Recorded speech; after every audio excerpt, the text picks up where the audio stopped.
Merci Sarah Lahiri de nous avoir rejoint. Vous êtes porte-parole du Modène, ancienne secrétaire d'État à la jeunesse, candidate en Loire-Atlantique, où vous arrivez avec 37,45% des voix. Ben, on va vous poser la même question que tout à l'heure Amélie de Montchalin. Pourquoi le parti du président est-il en difficulté alors que, ben, à chaque fois, à chaque élection législative qui suit une élection présidentielle, normalement, il surperforme?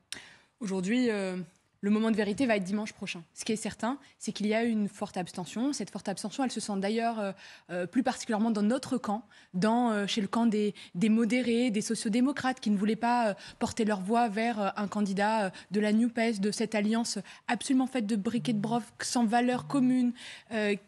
Et pour autant, qui n'avaient pas envie non plus de porter une voix vers nos candidats au premier tour. Donc, donc un petit mea culpa. Qu'est-ce qui s'est passé? Je crois que finalement... Quel message vous ont adressé les électeurs? Moi, ce que je comprends, c'est que après plusieurs crises qui se sont enchaînées, il y a un goût de est-ce que la politique, ça change vraiment les choses? Et j'avais envie de rappeler, c'est ce que je rappelle matin, midi et soir sur le terrain, que oui, la politique change des choses. Et qu'on ne joue pas à la revanche avec les élections. On ne joue pas à la revanche avec l'expression démocratique. Mais que chaque voix compte vraiment. Parce que si demain, imaginons, il n'y avait pas cette majorité forte et cohérente, alors nous ne pourrions pas voter le bouclier du pouvoir d'achat. On ne pourrait pas garder la remise sur l'essence et le carburant. On ne permettrait pas aux pensions d'augmenter avec l'inflation. Mais pourquoi les Français ne l'ont pas compris, ça? Pourquoi ils se sont abstenus et pourquoi ils n'ont pas voté pour vous de façon beaucoup plus importante? Ce qui est certain, c'est qu'ils nous ont permis d'être au second tour dans une grande, très large majorité de circonscriptions.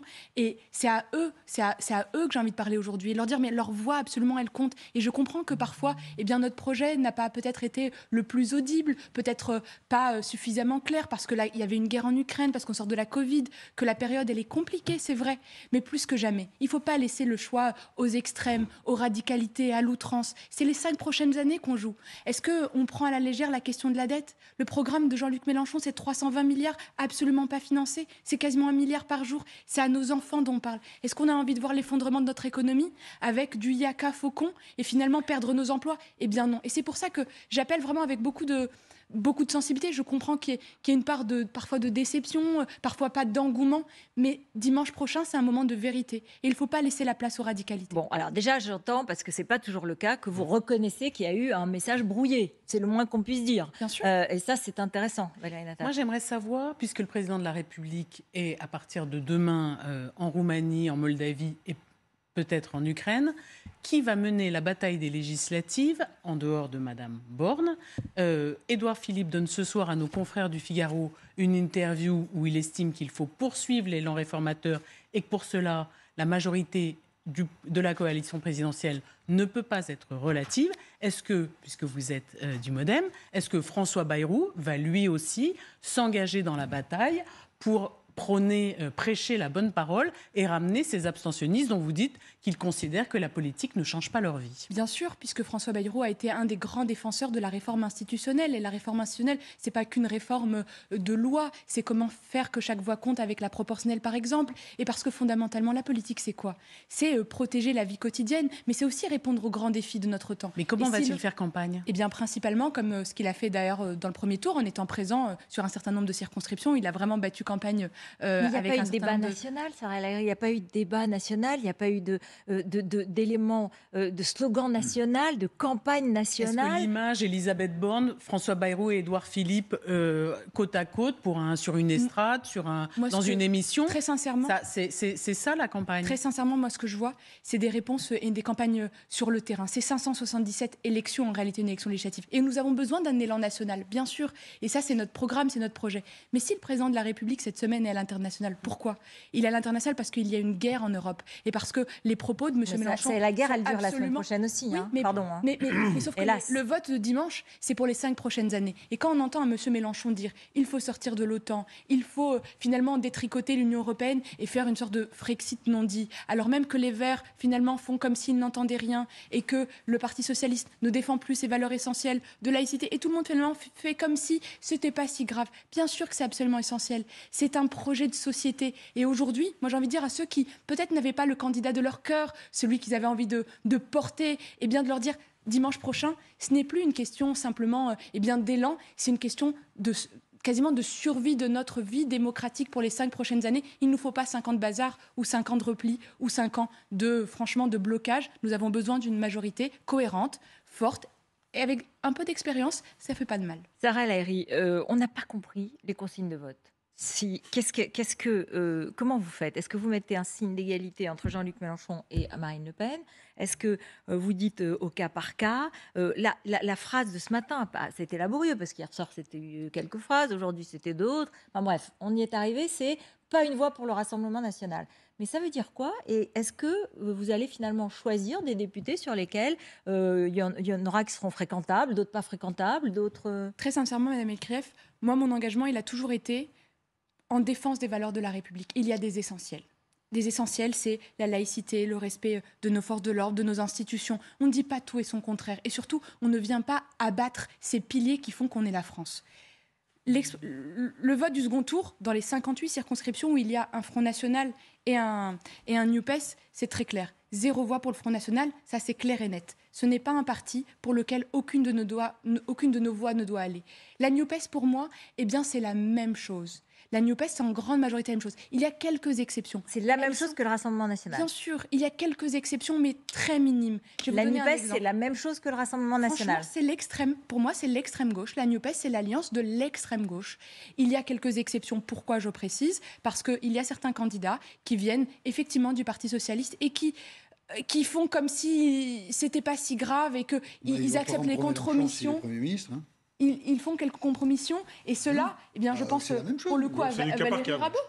Pourquoi vous les distinguez? Je comprends pas. Mais parce que, par exemple, moi, j'ai été à l'Assemblée nationale face, pour le coup, à Madame Rabault, et elle n'a rien d'anti-républicain, Madame Rabault. Sauf qu'elle accent. Confiance à Mélenchon. Sauf qu'elle fait campagne avec Monsieur Mélenchon, et c'est pour ça que nous avons fait campagne contre elle.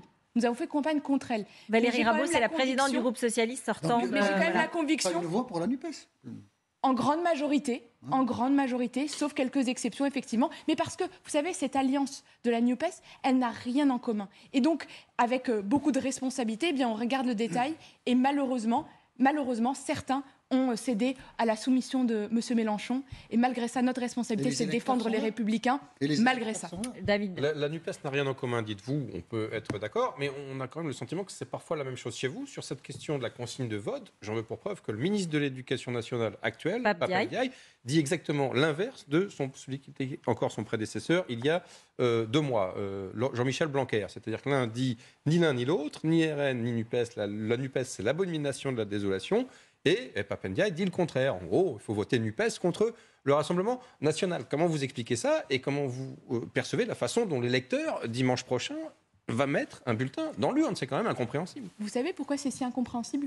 Parce que 2 ministres disent le contraire. Parce que leur bouli-boulga en fait, de la NUPES ne ressemble à rien.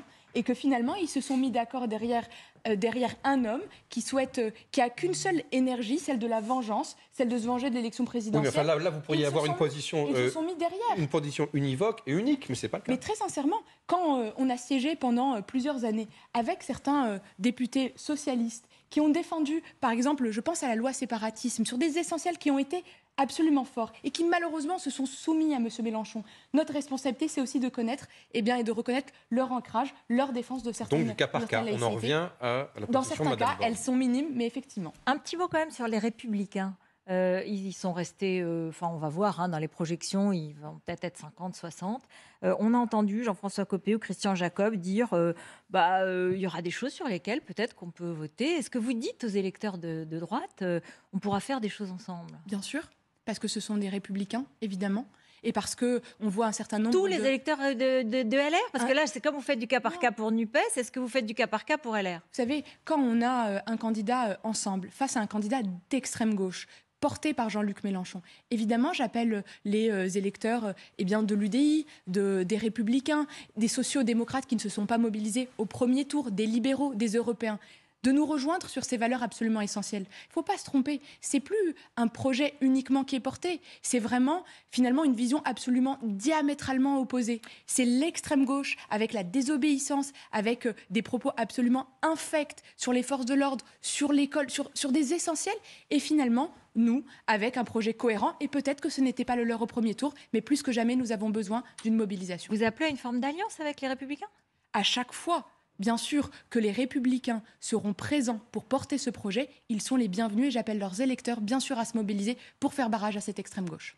Merci beaucoup, Sarah El Haïry. Un dernier mot avant qu'Éric Brunet nous succède. Vous parlez beaucoup du projet, notre projet. Moi, j'ai discuté avec beaucoup d'électeurs macronistes du premier tour. Quand je leur dis c'est quoi le projet, ils ne savent pas. Moi, je peux vous dire en quelques mots. Oui, mais quelques il reste points. 4 jours. Mais... Non, mais quelques points essentiels. Moi, ce que j'ai porté sur ma circonscription, c'est que immédiatement, là, l'urgence, c'est quoi? C'est l'indexation des pensions de retraite pour les personnes les plus âgées parce qu'on a une inflation. C'est le dégel du point d'indice pour la fonction publique. Mais tout ça, on savait. Par exemple, le projet de loi pouvoir d'achat, on ne sait pas. Eh bien, il aurait été temps, peut-être qu'il y a 15 jours, ça aurait été bien de l'annoncer. Monsieur Pilat, ça va être exactement la mise en œuvre de cette urgence-là, de continuer le bouclier tarifaire, parce qu'aujourd'hui, moi, sur les marchés, qu'est-ce qu'ils me disent, les gens? Ils me disent ça devient compliqué, nos salaires ne suffisent plus. Eh bien, notre responsabilité, c'est d'avoir une majorité pour voter et pas avoir. Eh bien, ça va être évidemment une retraite à 65 ans. Une retraite par répartition défendue, protégée, mais surtout permettre aussi une retraite à 1 100 €, parce que ce que j'ai vu, c'est aussi des retraités. Merci.